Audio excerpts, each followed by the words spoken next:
So, ayan, good day mga kalapatid. So, for today's video, gumagawa ako ngayon ng training box. So, nakakita ko ng mga ritaso dito. So, sinubukan kong gawing training box. So, ito yung ginagawa ko ngayon. Ayan. Ito ay Sintra board mga kalapatids. Tapos, ang kapal niya ay 5mm. So, nakita ko parang pwede nating gawing training box. So, ito ginawa kong training box.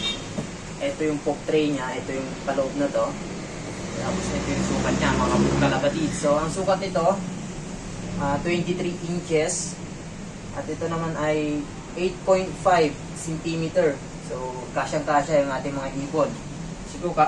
Siguro kasya dito mga 10 mga kalapatids. So, ito. So, wala pang takip. So, dito ko gagawan ng parang pintuan niya mga kalapatids. Para dudukutin yung ibon. Hindi siya kasi hindi ko magawa ng remedyo to. Mahirap gumawa ng pintuan dito sa bantang to mga kalapatids. Kaya ito. Sa ibabaw ko gagawa. So, ito yung mga gagamitin ko mga kalapatids. Ito. Ito yung aking mga gagamitin mga kalapatids. So, ito ay mga ritasong kahoy din. Yung mga sobra-sobra. Ayan. So, ito ang gagawin nating pangpintuan. Tapos, ito yung pinaka-frame niya sa ibabaw mga kalapatids. So, dito ko gagawa ng pintuan. Ito sarado to. Ito lang yung pintuan niya. Yung kalahati. So, ito yung aking napiling lock niya mga kalapatids. So, kanina pumunta ako ng 20-20 lahat ng klase. Ito yung mga binili ko. Pero hindi siya 20 mga kalapatids kasi mahal siya. Ito. At saka mga baka kailanganin natin. Bumili din ako ng tornilyo. Ito naman yung tawag black screw. Konting black screw lang mga kalapatids. Pampatibay dito sa ating frame. Yan. Tapos itong tawag ata dito ay bisagra. So ito yung mga tools natin. Electric screw, gun tacker, Phillips screw. Ito pang ko lang to, pang guide, pang mark. So ito na-gun tacker ko na to mga kalapatids. Ayan. Naka-gun tacker yan para dagdag tibay. Yan. Tapos dito may screw. So, binarinahan ko muna para hindi kita yung screw mga kalapatids. Dahil ang position nito sa ating training box ay ganito. So, ganyan mga kalapatids. Ganyan ang magiging position niya para mas matibay. At saka natin gagawin ng takip. Okay, let's go!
ayan, finished product na tayo mga kalapatid. So, sinampulan na agad natin dito sa ating dalawang ibon. Ayan. Ito yung ibabaw mga kalapatid. Tapos naglagay ako ng patukaan para hindi ko na hinawakan. So, eto. Nagsample tayo ng dalawang homer mga kalapatid. Sapagkat ito ay may inakay mga kalapatid, dalawa. Kaya kailangan natin silang suportahan ng pagkain. Ayan. So, may purpose tong ating ano. Yun o. Kasyang kasya. Kahit ano, mga 8 siguro mga kalapatid. So ayan, nauna na sila kumain. Ako hindi pa kumakain. Yan. So pag nabusog, babalik ko lang sila dun sa ating ano, loft. Okay. Hanggang dyan lang muna yung ating video mga kalapatids. Thanks for watching Pops Wendell TV. So success yung ating nagawang training box. Okay. So madali lang linisin to mga kalapatids dahil ito ay parang plastic. So pupusit-sitan mo lang at malinis na lahat. Ito lang yung kahoy mga kalapatids, yung ibabaw. Okay. Nice one.